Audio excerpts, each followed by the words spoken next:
यद्विद्याविलासेन भूतभौतिकप्रलयः तन्नोऽपि परमात्मानं सच्चिदानन्दविग्रहम्।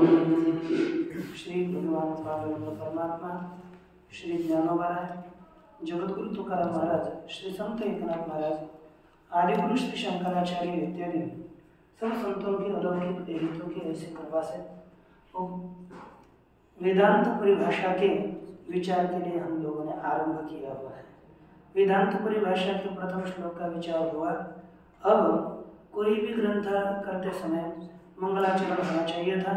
यहाँ पर वस्तु निर्देशात्मक मंगलाचरण किया गया और नमस्कारात्मक मंगलाचरण प्रथम श्लोक में किया। द्वितीय श्लोक में और तृतीय श्लोक में अपने परम गुरु और अपने साक्षात गुरु इन दोनों को नमस्कार करने के लिए हम आगे विचार करेंगे। पहले टीका की भूमिका का विचार देखिए। कहते हैं इति सुबालोपनिषद श्रुत्या यस्य देवे पराभक्ति यथा देवे तथा गुरौ तस्यैते कथिता यथा प्रकाशन्ते महात्मनः। इति सुबालोपनिषद श्रुत्या गुरु नमस्कार कर्तव्यत्वेन समधिगतः तत्र परम गुरु नमस्कृत्य साक्षात् विद्यागुरुन् आचार्यान् प्रणोति यदन्ते वासि पंचास्यै इत्यादि द्वाभ्याम्। अब यस्य देवे पराभक्ति यथा देवे तथा गुरु, सरल सरल अर्थ आप जानते भी हैं। जिसकी देव में परमात्मा में भक्ति होती है, यथा देवे तथा गुरु, जैसे देव में भक्ति होती है वैसी ही गुरु में होती है। तस्य महात्मनः एते कथिताः अर्थाः प्रकाशन्ते ही। उस महात्मा को कथिताः बताए हुए अर्थ प्रकाशित होते हैं, अर्थात समझ में आते, ज्ञात होते हैं। जो बताए गए हैं उन अर्थों का ज्ञान जैसे पढ़ लिया, लेकिन जिसकी भगवान में जैसी भक्ति है वैसी गुरु में भक्ति है, उस महात्मा को ये दोनों के कारण अर्थात देव और भगवान में भक्ति होने के कारण ही उसके लिए विशेषण दिया महात्मा। अर्थात देव गुरु भक्ति कारण वाला महात्मत्व आता है। महात्मा तभी बनता है जब दोनों में भक्ति हो। तो दोनों में भक्ति है, ऐसे महात्मा के अंतःकरण में बताए हुए अर्थ ज्ञात होते ही है, निश्चित होते ही है। नहीं तो बताएं कल कोई किसी को क्या होता है, पढ़ते तो है लेकिन समझ में नहीं आता, अर्थात दोनों में से किसी न किसी में त्रुटि होगी, भक्ति दोनों में न होगी, इसलिए समझ में नहीं आता। यदि दूसरी तरह से कथिता की जगह पर नैतर पुरुष समास करके अकथिता करेंगे और द्विखंड वहां पर देंगे तो अकथिता अर्थाः। अब यहाँ पर अब ही का अर्थ लेना पड़ेगा अपि। तो अकथिता अपि अर्थाः प्रकाशन्ते, न बताए हुए भी अर्थ उस महात्मा को प्रकाशित होते हैं, ज्ञात होते हैं। अब उसको तो बताए हुए तो ज्ञान होंगे, नहीं बताया नहीं पढ़ाया वो भी ज्ञान होता है। और जिसको पढ़ाने के बाद भी ज्ञान नहीं होता तो उसका वो जाने अर्थात उसका अंतर वह इसमें से किसी न किसी में कम है। गुरु भक्ति में कम होगा अथवा ईश भक्ति में कम होगा। इन दोनों के विषय में भक्ति होगी तो बताए हुए अर्थ और न बताए हुए भी अर्थ हमें ज्ञात होते हैं, नहीं तो कुछ भी अर्थ ज्ञात नहीं होते। इससे ज्ञात हो गया। तो इति सुबालोपनिषद श्रुत्या, इति यानी ऐसे सुबालोपनिषद के श्रुति के द्वारा गुरु नमस्कार, गुरु का नमस्कार कर्तव्यत्वेन समधिगतः, कर्तव्यत्वेन माने कर्तव्य रूप से, समाधिगतः अर्थात ज्ञात हुआ, ठीक ना। तत्र उसमें परम गुरु नमस्कृत्य, परम गुरु को पहले नमस्कार करके साक्षात विद्या गुरु आचार्य प्रणमति, पहले परम गुरु को नमस्कार करके फिर गुरु के गुरु उनको कहते हैं परम गुरु। दादा गुरु समझ लो, है ना। आजकल जो होता है गुरु के गुरु, उन परम गुरु को नमस्कार करके साक्षात विद्या गुरु अपने आचार्य उनको प्रणाम करते हैं। किसके द्वारा? यदंतेवासी पंचास्यैहि इत्यादि 2 श्लोकों के द्वारा। यदंतेवासी एक और श्रीमद् वेंकटनाथाख्यान दूसरा। इस तरह इन 2 श्लोकों के द्वारा 2 अपने गुरुओं को नमस्कार करने जा रहे हैं। तो देखिए प्रथम द्वितीय श्लोक। यदंतेवासी पंचास्यैर्ग्रस्ताभिधिवारणाः तं प्रणम्य नृसिंहाख्यं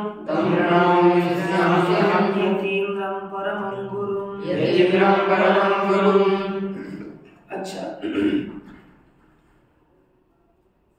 यदंतेवासी पंचास्यैहि विधिवारणाः निरस्ताः तं नृसिंहाख्यं तं यतीन्द्रं नृसिंहाख्यं परम गुरुं प्रणमामि।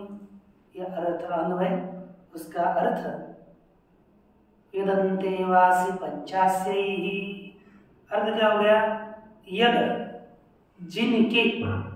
जिनके यस्य अंतेवासी इति यदंतेवासी, है ना। यस्य अंतेवासी इति यदंतेवासी। अंतेवासी माने अंते वसितुं शीलं येषां ते अंतेवासिनः। समीप विद्या की इच्छा से समीप रहने का स्वभाव है जिनका, उनके कहते हैं अंतेवासी, अर्थात शिष्य।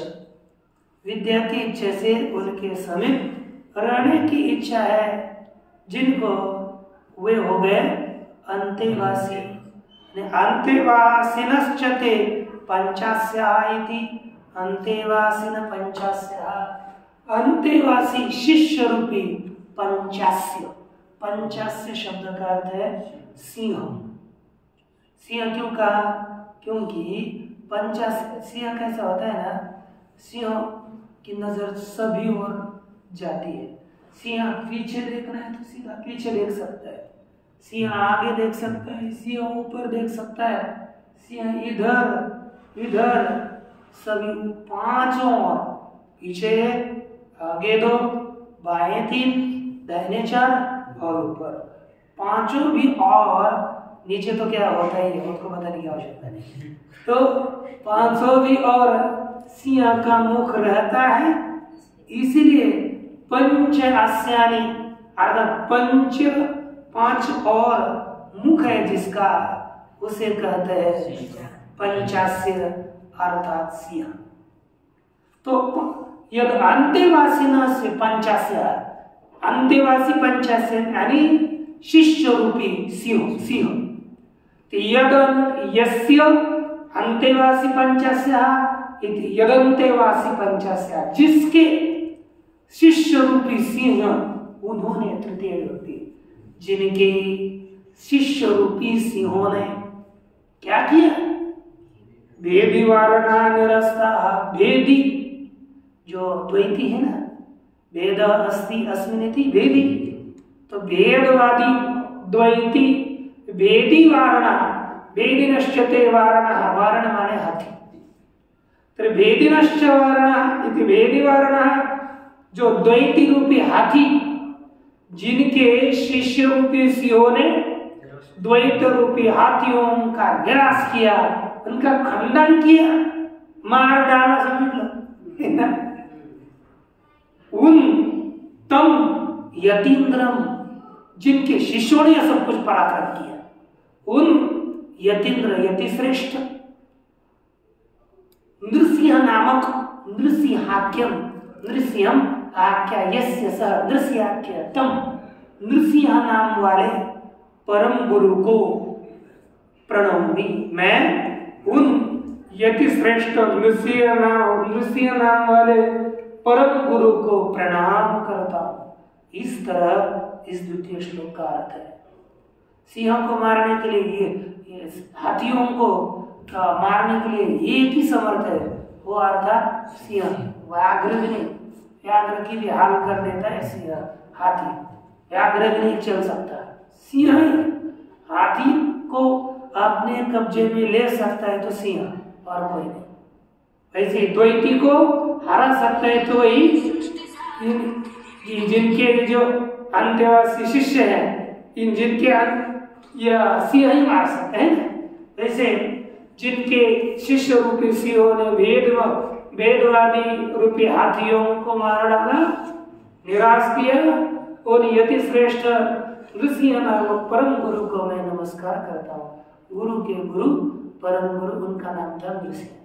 ठीक, उसके बाद 100 गुरु को नमस्कार कर रहे हैं। श्रीमद वेंकटनाथाख्यान वेलांगुड़ी निवासिनः जगद्गुरुनां वन्दे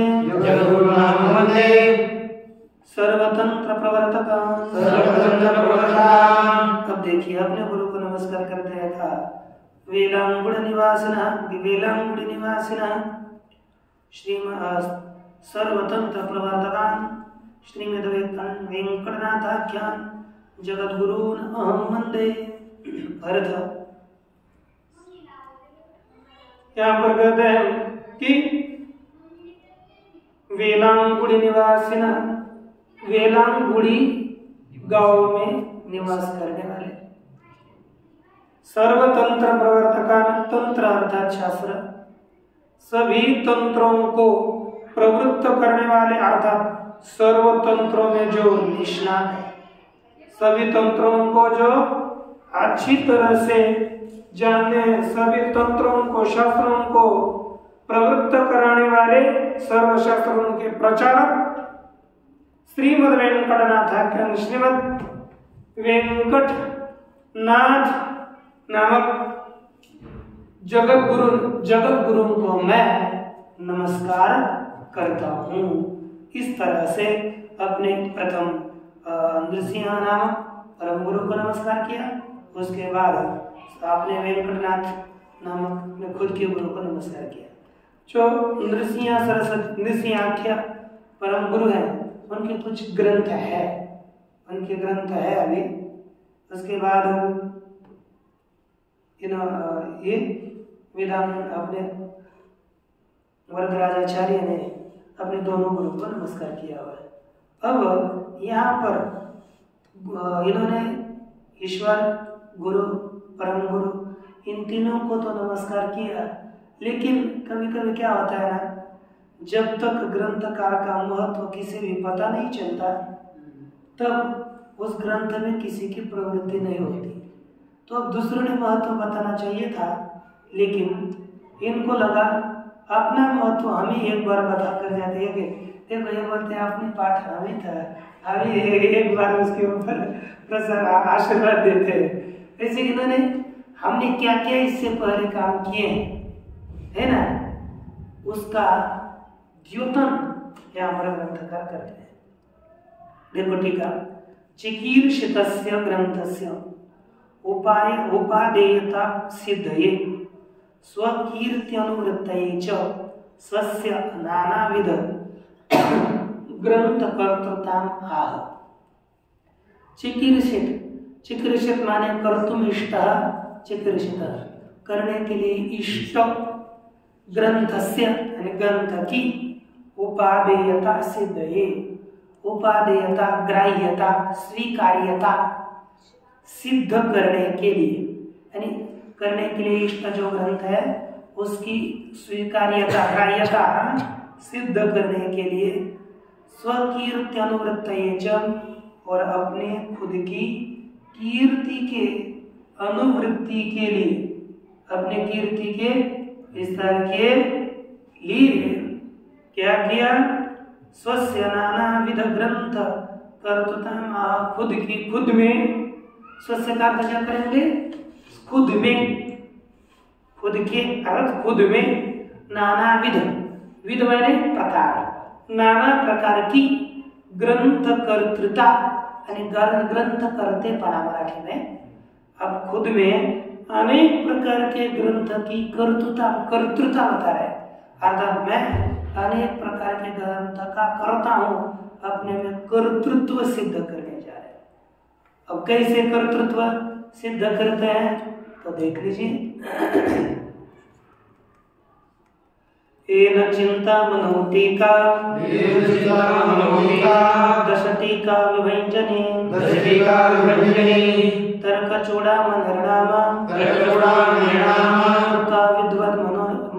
कृता विद्वन मनोरमा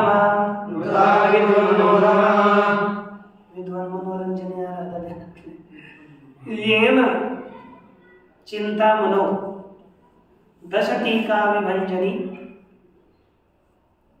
तर्क चूड़ामणि विद्वन मनोरमा टीका कृता। तो इतना अन्वय करिए पहले।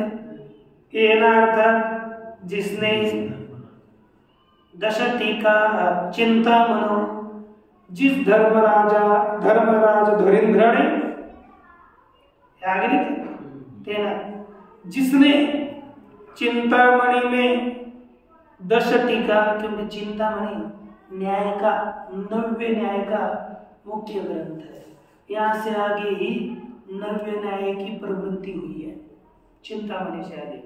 जब आपको चिंतामणि के ऊपर दीधीति टीका है, ये काना बोलते हैं, उन्होंने दीधीति टीका लिखी हुई है चिंतामणि के ऊपर। और जाने को कई टीकाएं हैं, लेकिन आजकल दीधीति है। दीधीति के ऊपर यह जागदीशी, गादाधरी, ये दोनों टीका प्रसिद्ध है। और कभी गादाधरी पढ़ लेते, कभी जागदीशी पढ़ लेते। जैसे उसने चिंतामणि ने एक लक्षण किया, साध्या भाववृत्तित्वम, इतने लक्षण किया, तो इसके ऊपर बहुत टीका है, बहुत लंबी चौड़ी टीका, माथुरी की पंचलक्षणी करके। ऐसे ही इसके ऊपर ही, चिंतामणि के ऊपर ही टीका है। 10 बच्चों की भी टीका है, 10 चिंतामणि की नहीं होता, नहीं पता होगा 10 बच्चे नहीं, लेकिन 200 टीका है, बहुत टीका है चिंता करने के ऊपर। और ये इन्होंने क्या किया, लेकिन आजकल वो प्रसिद्ध उतनी नहीं है। ये दीधीति और दीधीति टीका है, उसके ऊपर फिर जागदेशी, दीधीति के ऊपर जागदेशी और गादाधरी। दक्षिण की ओर ज्यादा गादाधरी चलती है, इधर जागदेशी भी चलती है। लेकिन दोनों भैया अच्छे ग्रंथ है, न्याय के ग्रंथ है। कुछ बुद्धि को तीव्र करने में थोड़े पढ़ने चाहिए। बुद्धि का खेल, बुद्धि का आनंद है, ये कि बुद्धि को खिला सकते हैं आनंद से, है तीव्र करनी है बुद्धि। तदेव चिकीर्षितस्य ग्रंथस्य यदा हुआ, ये जिसने चिंतामणि के ऊपर 10 टीका विभंजनी, 10 टीकों का भंजन करने वाली, 10 टीकाओं का उसका खंडन करने वाली क्या करी, तर्क चूड़ामणि नाम, तर्क चूड़ामणि नाम की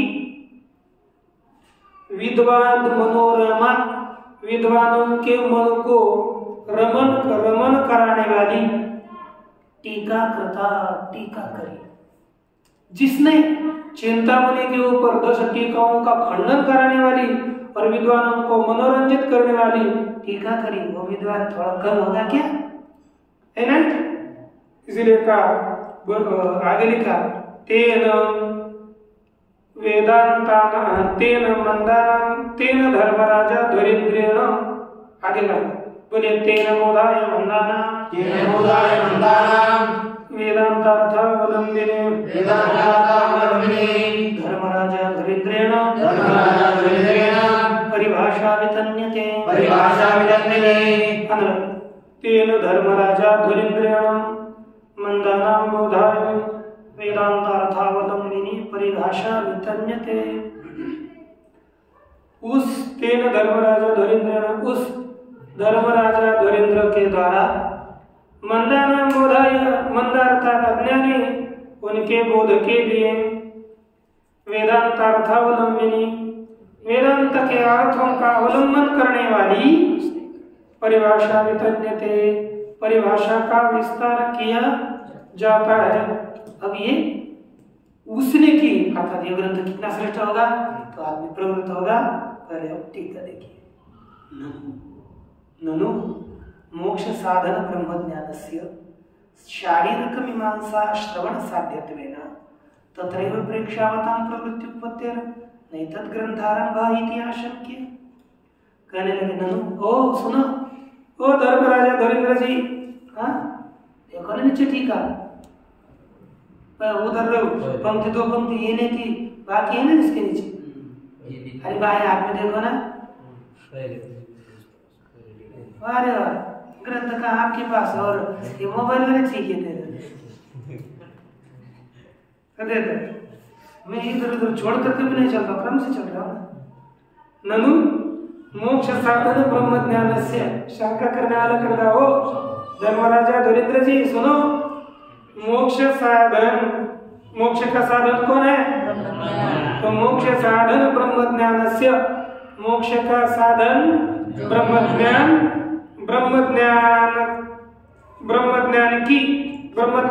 किसके द्वारा साध्य है? का शारीरिक मीमांसा यानी ब्रह्म सूत्र। शारीरिक मीमांसा अर्थात ब्रह्म सूत्र के श्रवण के द्वारा साध्य होने से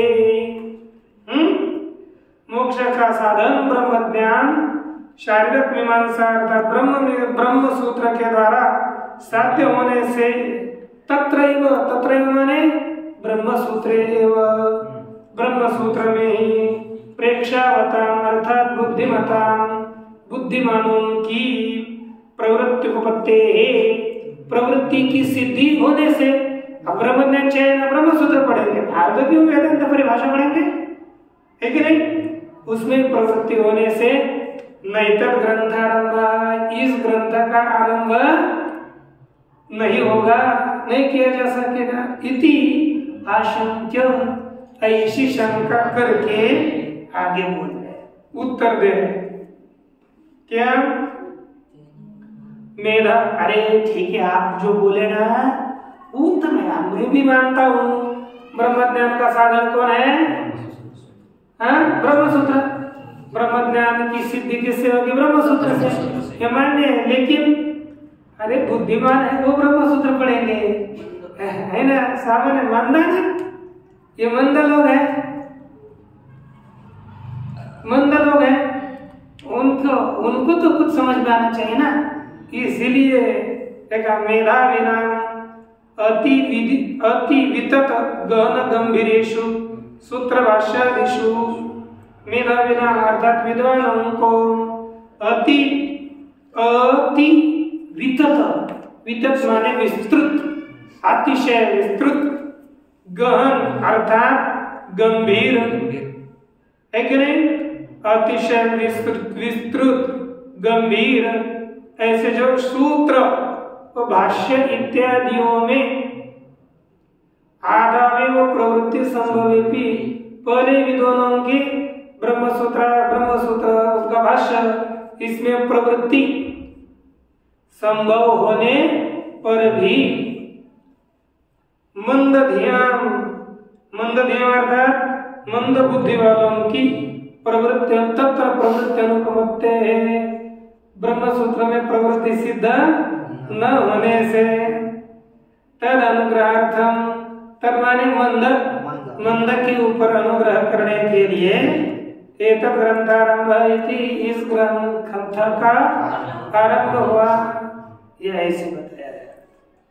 अब यहाँ पर विस्तृतत्व और गहनत्व, यह अतिविततत्वम शब्दतः विस्तृतत्वम, अतिशय वितत माने विस्तृतत्व, व्यापक। गहन अर्थ क्या है ब्रह्मसूत्र समझने के लिए? दुष्ट प्रदेशार्थकत्व, उसके अर्थ में प्रवेश नहीं हो सकता, जल्दी कठिन है, गंभीर है। गंभीर माने अतल स्पर्शत्व, इसके मूल को हम स्पर्श नहीं कर सकते, इसीलिए मंद के ऊपर अनुग्रह करे। जो अच्छा पहुंचने वाला है, तरने वाला है, वो तो नीचे जा सकेगा, लेकिन आपने जैसे थोड़ा भर वो क्या करेगा? ऊपर ही रहेगा ना। इसलिए उनके ज्ञान के लिए इसकी अपेक्षा है। मंदों के लिए इस ग्रंथ का आरंभ किया हुआ है। तेन इति कोई बताया तेन बोधाय मंदा। तेन माने धर्मराज दरिद्रेण, किसलिए बोधाय अर्थात ब्रह्म बोधाय, ब्रह्म बोध के लिए। स एव कुतः, अरे उसी ग्रंथ यहाँ पर ब्रह्म बोध वही कहाँ से होगा? स एव ना ब्रह्म बोध एव कुतः, ब्रह्म बोध इससे कैसे होगा? तो कहते अरे हमने आलम भी उसका क्या किया? वेदांतार्थाव लंबिनी, वेदांत से क्या होता है? ब्रह्म बोध, उसी का आश्रय किया है, इसलिए हमने ब्रह्म बोध के लिए ही ये निर्माण की है। यद्यपि प्रमाणमालादौ संक्षेपतः वेदांतार्थ निरूपणा, प्रमाणमाला इत्यादि ग्रंथों में संक्षेपतः वेदांत के अर्थ का निरूपण होने से तेनापि मंदानुग्रह, उसके द्वारा भी मंदों के ऊपर अनुग्रह हो सकता है। किसके द्वारा? क्या कौन सा ग्रंथ है? प्रमाणमाला, उसके द्वारा भी अनुग्रह हो सकता है। तो भी तथापि न सर्वस्व वेदांत शास्त्र से प्रतिपादन तत्र विधेयम्, उसमें सभी प्रकार के वेदांत शास्त्र का प्रतिपादन नहीं है, ऐसा समझना चाहिए। हमको सभी प्रकार के वेदांत शास्त्रों का ज्ञान होना चाहिए। वहां पर सभी प्रकार के वेदांत शास्त्र का प्रतिपादन नहीं किया उस ग्रंथ में। स्वकीय ग्रंथस्य, स्वकीय अर्थात खुद का, स्वकीय ग्रंथ, स्वकीय सप्रयोजनवत्, अच्छा, स्वकीय ग्रंथस्य निश्रेयस प्रयोजनवत् शारीरिक मीमांसया संगतिम दर्शयितुम्, अपने खुद के ग्रंथ की निश्रेयस प्रयोजनवत्, निश्रेयस अर्थात मोक्ष प्रयोजन वाले शारीरिक मीमांसा के साथ संगति दिखाने के लिए, अपने ग्रंथ की संगति किसके साथ? ब्रह्मसूत्र के साथ संगति दिखाने के लिए क्या कर रहे हैं?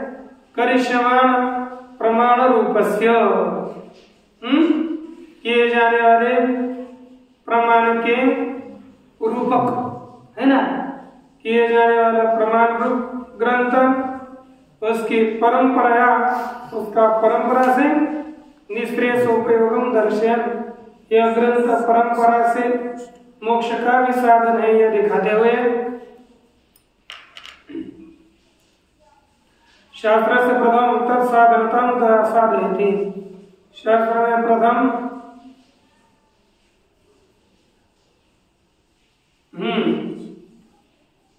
शास्त्र से प्रथम तत्साधनता अर्थात निश्रेयस साधनता दर्शयति। शास्त्र का पहले,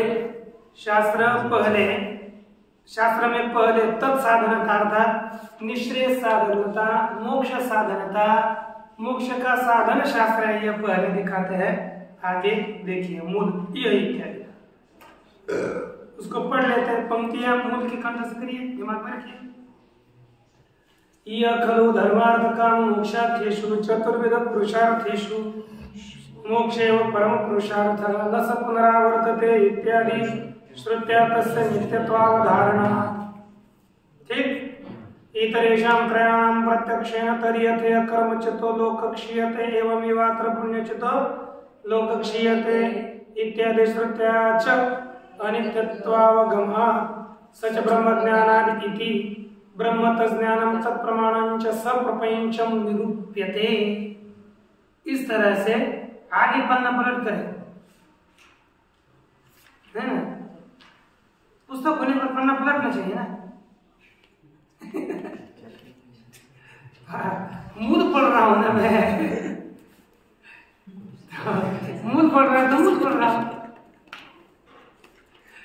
कहाँ चल रहा है, मूल का चल रहा है ना, यह करूँ यही है ना, और उसके आगे पढ़ रहा तो उसके आगे पढ़ूंगा ना मैं, पीछे कैसे पढ़ूंगा। अब देखो यह खलु, मूल का अर्थ देखते हैं पहले।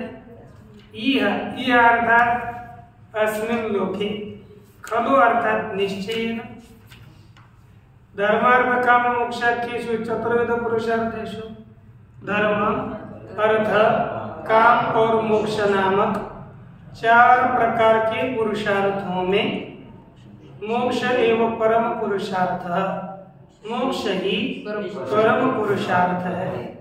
क्यों? न स पुनरावर्तते इत्यादि श्रुत्या, वह पुनः आवृत्त नहीं होता इस श्रुति के द्वारा।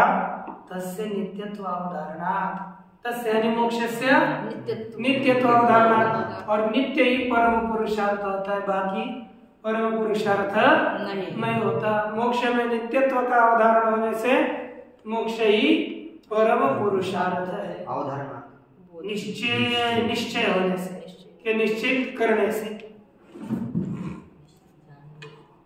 है ना। अब आगे पन्ना आगे चल के जाना पड़ेगा। इतरेषाम त्रयाणाम तु, परंतु इतरेषाम त्रयाणाम, इतर तीनों में, इतर तीन कौन है? धर्म अर्थ काम, इन तीनों में प्रत्यक्षेण, प्रत्यक्षार्थ प्रत्यक्ष प्रमाणेन, बोलते ना क्या? प्रत्यक्ष प्रमाण के द्वारा तद यथेय कर्मच्युतो लोक क्षीयते, यथा यह माने अस्मिन् लोके, यथा कर्मच्युतो लोक क्षीयते। कर्मच्युतो माने कर्मच्य, कर्म के द्वारा चयन किया, कर्मजन्य लोक क्षीण होता है। एवं एवं अमूत्र, एवं एवं माने इसी तरह, अमूत्र ने परलोके पुण्यचितो लोक क्षीयते, अर्थात पुण्य के द्वारा चयन किया हुआ, प्राप्त किया हुआ लोक क्षीण होता है।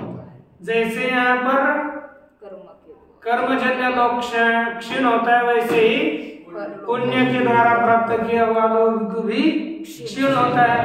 तो इससे क्या हो गया? यद कृतकम तद अनित्यम, तो जो जन्य है वो क्षीण होगा। तो यहाँ के लोक हो अथवा परलोक हो, वो सभी लोग क्षीण होने वाले हैं। और इनके अंतर ये धर्म अर्थ काम आता है।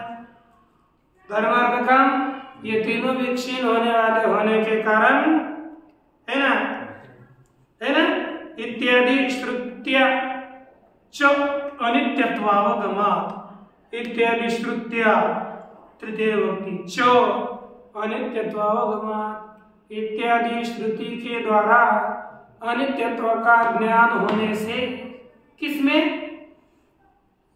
इत्यादि श्रुति के द्वारा इसमें अनित्यत्व का ज्ञान होने से, किसमें? नहीं नहीं, ये धर्म अर्थ काम मोक्ष इत्यादियों में अनित्यत्व का ज्ञान होने से वो परम पुरुषार्थ नहीं है। मोक्ष तो है ना, पहले मोक्ष तो 4 पुरुषार्थ में लिखा है, तो मोक्ष नहीं ऐसा बोला क्या? मोक्ष ये नित्य होने से परम पुरुषार्थ है, और ये तीनों अनित्य होने के कारण परम पुरुषार्थ नहीं है। तो ऐसा नहीं बोला मोक्ष नहीं है, आपने चारों का उच्चारण किया था इसलिए बोल रहे थे मोक्ष। धर्म अर्थ काम ये है, इन तीनों में अनित्यत्व का ज्ञान होने से ये परम पुरुषार्थ नहीं है। सच, और वह अच्छा यानी और, स यानी परम पुरुषार्थ मोक्ष ब्रह्म ज्ञानात् भवति, किससे हो जाता है? ब्रह्म ज्ञान से होता है। इति, इसलिए ब्रह्म तज्ज्ञानम तत्प्रमाणांच सप्रपंचम निरूप्यते, इसलिए ब्रह्म तज्ज्ञानार्थात ब्रह्म का ज्ञान, तत्प्रमाणार्थात ज्ञान का प्रमाण, सप्रपंच अर्थात विस्तार सहित निरूप्यते, निरूपण किया जाता है। यह मूल हो गया, ठीक हो गया ना। अब इसके टीका देखिए। सच, ये कहाँ दिया है रे? अंतिम, सच ब्रह्म ज्ञानात्, है कि नहीं? कोई बेटा कहाँ है?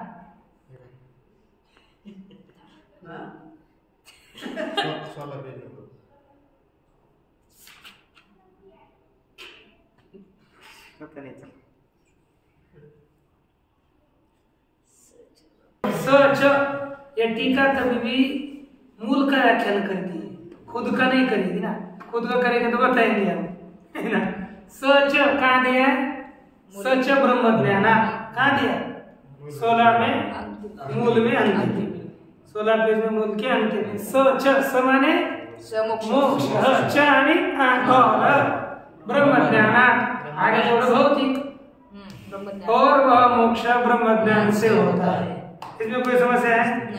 तो सच इति अत्र, वहां आगे सच यहाँ पर, इत्यत्र वेदांत विचार साध्यात् इति अध्याहार, यहाँ पर अध्याहार करना है सच, सच के बाद में, तो वहां पर लिखेंगे तो क्या बनेगा फिर पूरा? सच वेदांत विचार साध्यात् ब्रह्म ज्ञानात्, ऐसा भगवती ये जोड़ना है। तो अर्थात आगे जो मूल दिया है देख रहे हो ना, पन्ना पलटे रहो करो, केवल नीचे जो दिया है वैसे नहीं, जाने का वहां क्या क्या चल रहा है वो देखना है कि सच पंक्ति का है। हाँ, और वह सच के आगे किसका ध्यान करना है? वेदांत विचार साध्यात्, ये पद का ध्यान करना है। तो जोड़ेंगे तो क्या पंक्ति बनेगी पूरी? सच, इधर नहीं जोड़ना, उसका उस पद का अध्याय आगे होगा, ब्रह्म ज्ञान भवति, ये अर्थ हो जाएगा। उसको कभी भी बंद करो, कभी शुरू मत करो, जब बंद करना है तभी बंद करो, नहीं तो पता नहीं लगता कि बंद करें शुरू करें, मैं बताऊंगा, है ना। सच वेदांत विचार साध्यात् ब्रह्म ज्ञानात् भवति, वह वेदांत वह मोक्ष वेदांत विचार के द्वारा सिद्ध होने वाला कौन? ब्रह्म ज्ञान, उस ब्रह्म ज्ञान से वह मोक्ष होता है। वेदांत विचार के, वेदांत विचार से साध्य है ब्रह्म ज्ञान, और ब्रह्म ज्ञान से हो जाता है मोक्ष। यहाँ रहता है। अच्छा, सच इत्यत्र वेदांत विचार साध्यात् इति अध्याहारः तथा च, उसका अर्थ क्या होगा?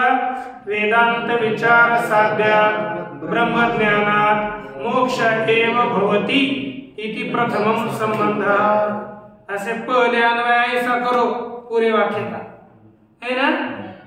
वह मोक्ष वेदांत विचार साध्य ब्रह्म ज्ञान से होता है, ऐसा पहले अन्वय करना है, फिर अब क्रम से विचार करते हैं। मोक्ष से विचार फल हेतुत्वे, मोक्ष से विचार फलत्वे हेतु आ। अब क्या मोक्ष क्या है? मोक्ष से विचार फलत्वे, मोक्ष में क्या है? विचार का फलत्व, अर्थात विचार का फल कौन है? मोक्ष है। विचार का फल क्या है? मोक्ष। इसमें हेतु बता रहे, क्यों विचार का फल मोक्ष है, उसमें हेतु बता रहे हैं। क्या है? पुरुषार्थ इति, पुरुषार्थ इति वो कौन है? पुरुषार्थ है। पुरुषार्थेषु, देख नहीं, मोक्ष परम पुरुषार्थ, तो इसमें पुरुषार्थ दिया। मोक्ष विचार साध्य क्यों है? क्योंकि पुरुषार्थ, पुरुष, इससे पता चलता है पुरुष के द्वारा अर्थ्यते प्रार्थ्यते इति पुरुषार्थ, पुरुष के द्वारा जिसकी प्रार्थना की जाती है वही है पुरुषार्थ, और मोक्ष की प्रार्थना करते हैं। इसलिए मोक्ष के द्वारा, मोक्ष अब ये जिसको जो चाहिए उसके लिए प्रयास करेगा कि नहीं? आपको भोजन चाहिए तो किसके लिए प्रयास करेंगे? भोजन के लिए। तो मोक्ष चाहिए तो मोक्ष के लिए क्या करेंगे? हम प्रयास करेंगे। तो मोक्ष किसका अर्थ हो गया? पुरुषार्थ। और इसलिए वो विचार के द्वारा साध्य है, विचार का फल है। अब चाहिए तो उसके लिए हम विचार करेंगे, विचार करेंगे ब्रह्म ज्ञान होगा, ब्रह्म ज्ञान से मोक्ष। अच्छा, अब देखो पुरुषार्थ पद का अर्थ क्या है? देखो टीका में, पुरुषेण वेदांत श्रवणादि कारिणा अर्थ्यो मानः। देखो वे पुरुषेण, ये तृतीय विभक्ति, वेदांत श्रवणाधिकारिणा ये तृतीय विभक्ति है, और अर्थ्यमाना प्रथम विभक्ति है। अब क्या करना है? वेदांत श्रवण के अधिकारी पुरुष के द्वारा, अन्वय करके वेदांत श्रवण के अधिकारी पुरुष के द्वारा पार्थ्यमान है, प्रार्थ्यमान है, प्रार्थना किया जाने वाला मोक्ष है, इसलिए पुरुषार्थ है। तथा च उससे उस प्रकार है ना, और उसी प्रकार क्या सिद्ध हुआ? काम्य माना निषिद्धाधिकारी विशेषत्वात् मोक्षस्य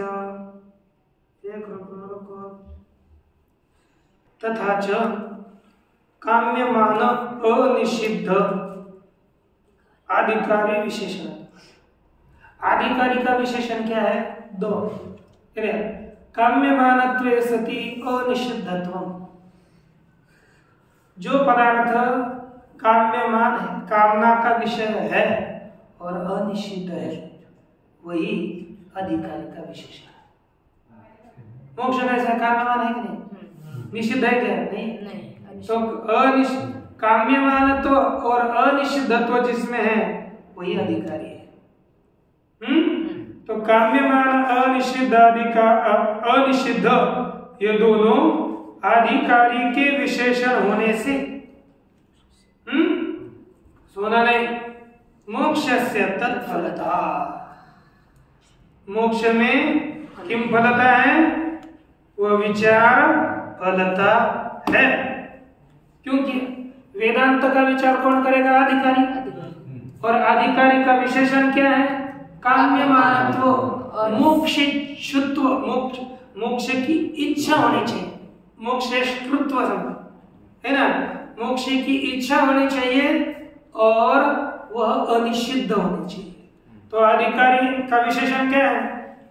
काम्यमान और अनिषिद्ध है ना, वही काम्यमान काम, ये अधिकारी का विशेषण होने से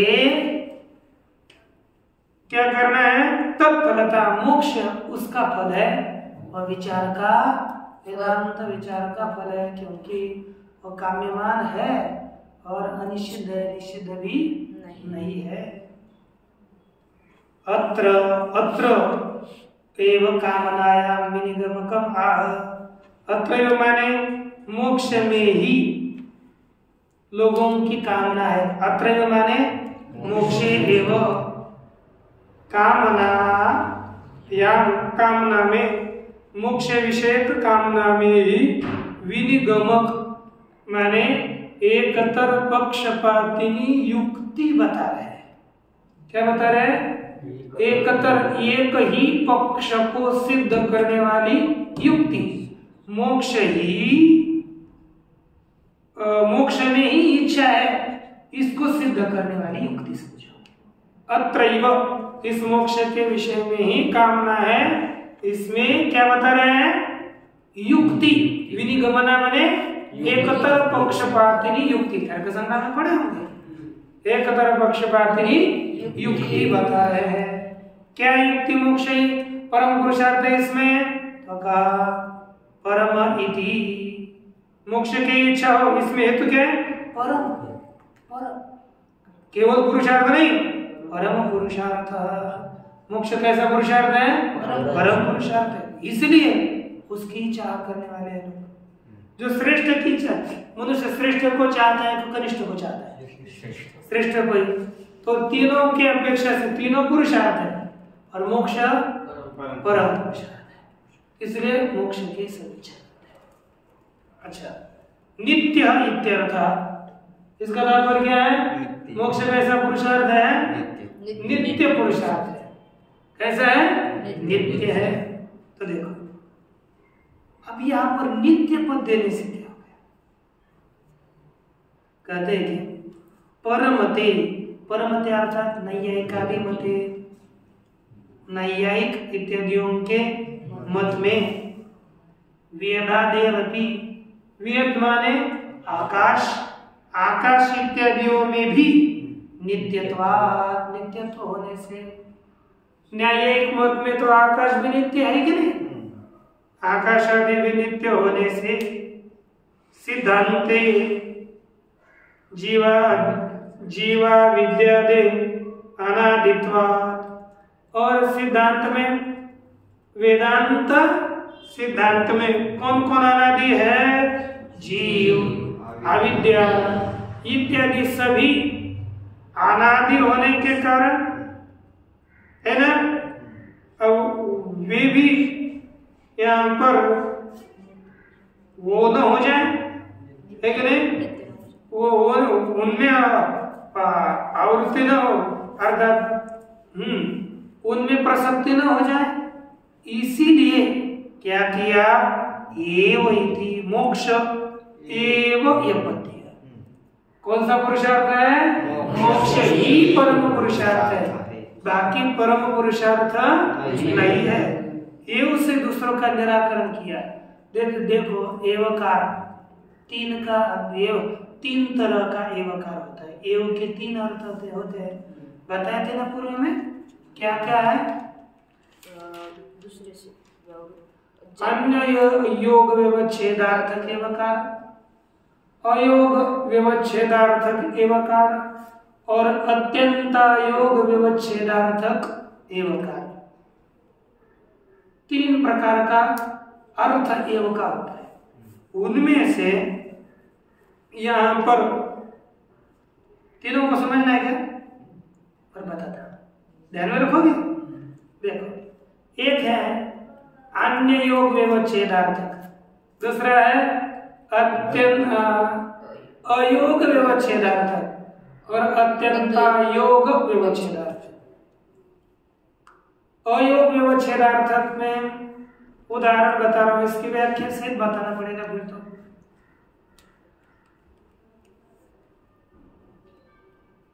शंख पांडुर एव एक उदाहरण है। जब समझो विशेषण के साथ यदि एवकार का संबंध है तो वह एवकार अयोग व्यवच्छेदार्थक है। विशेषण का के साथ एवकार का संबंध होगा तो वह एवकार अयोग व्यवच्छेदार्थक है। जैसे शंख पांडुर एव, किसने कहा? शंख पीला होता है, ऐसा होता है पीला, जिसके नेत्र में दोष है वो बोलेगा शंख पीला। तो शंख पांडरा है, सफेद है, इसकी अप्राप्ति हो गई कि नहीं?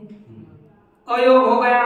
नहीं है शंख पीला है तो कहते हैं, तो कहा नहीं शंख पांडुर एव, शंख सफेद ही है।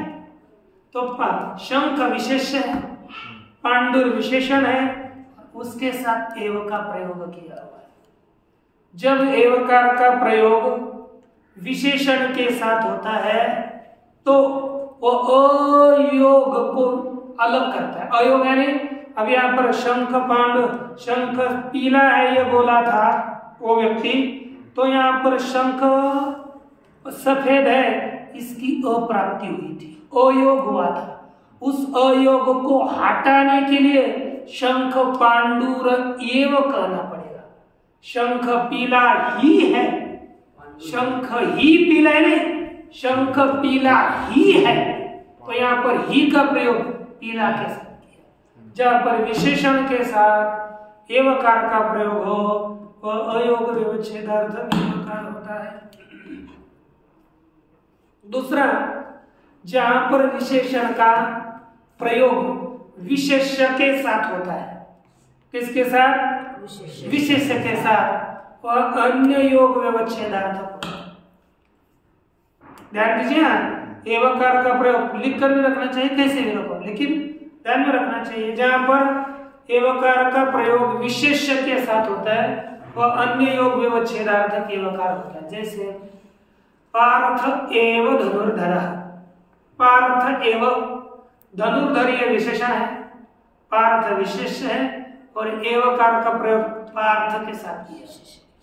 पार्थ एव अर्जुन ही धनुर्धर है, अर्जुन धनुर्धर ही है ऐसा नहीं, किसी अर्जुन धनुर्धर ही नहीं है ऐसा कोई कहता नहीं, धनुर्धर है, लेकिन अर्जुन के साथ दूसरे भी कर्णादि भी धनुर्धर रूप से प्राप्त हो गए। उनको हटाने के लिए कहा अर्थ एव धनुर्धर, दूसरा धनुर्धर नहीं है, अर्जुन ही धनुर्धर है। तो अन्य योग, अन्य की प्राप्ति हुई थी ना कर्णादियों की धनुर्धर रूप से, उनको हटाने के लिए एवकार का प्रयोग किया, इसलिए यह अन्य योग विवच्छेदार्थक एवकार है। ठीक। अब अंतिम है अत्यंता योग विवच्छेदार्थक एवकार। अत्यंता योग यानी अत्यंत अप्राप्ति, अत्यंत प्राप्ति, प्राप्ति ही नहीं, अप्राप्ति नहीं, अत्यंत अयोग, एकदम अप्राप्ति का ही व्यवच्छेद करने वाला जो एवकार, वह अत्यंता योग विवच्छेदार्थक एवकार होता है। जैसे उदाहरण, इसको समझ लेना है किसके साथ होता है, जब एवकार क्रियापद के साथ आता है, एवकार का संयोग क्रियापद के साथ होता है, वह एवकार अत्यंता योग व्यवच्छेदक एवकार होता है। जैसे उदाहरण देख लिए, अरे कमल कैसा होता है, गुलाबी, तो आपने कहा नीला कमल होता ही नहीं, नीला कमल नहीं ही है, अत्यंत अयोग है कि नहीं, अत्यंग देखा ही नहीं, नीला कमल होता ही नहीं, अत्यंत अयोग है कि नीले कमल की प्राप्ति ही नहीं है।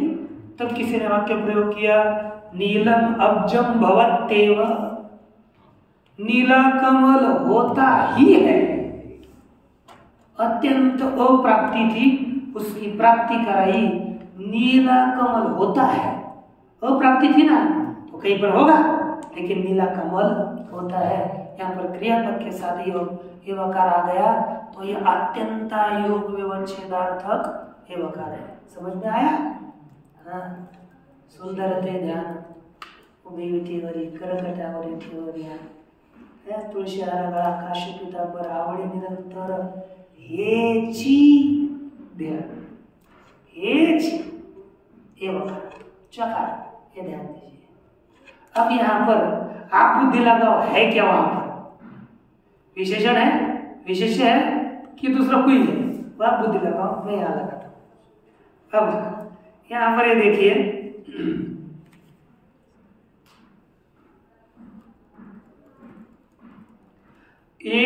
एवकारे तद व्यवच्छेदा शंका निराकरोतु, एवकार के द्वारा उसके व्यवच्छेद की आशंका का, है ना, निराकरण करने के लिए, है ना, उनको हटा, कोई कहेगा कि उनको हटाने के लिए एवकार दिया है। किसको? किसको माने? वेद आदि को। वेद आदि में जो नित्यता प्राप्त हो गई, वेद आदि, दूसरा जीव, इनकी व्यवच्छेद के लिए एवकार दिया है, ऐसे कोई कहेंगे, ऐसी शंका होगी, तो उस शंका का निराकरण करने के लिए कहा। ऐसा नहीं, ये एवकार उनको हटाने के लिए नहीं दिया, एवकार तो धर्मार्थ काम मोक्ष, ये इनमें से धर्मार्थ काम, इन तीनों को हटाने के लिए एवकार दिया गया है कि नहीं? धर्मार्थ काम मोक्षाख्येषु दिखाया ना, इति, यहाँ पर इन तीनों को हटाने के लिए एवकार दिया है। यहाँ पर अन्य योग व्यवच्छेदार्थक एवकार है, ऐसे समझना है, और बाकी का विचार कल करेंगे। ओम पूर्णमदः पूर्णमिदं पूर्णात्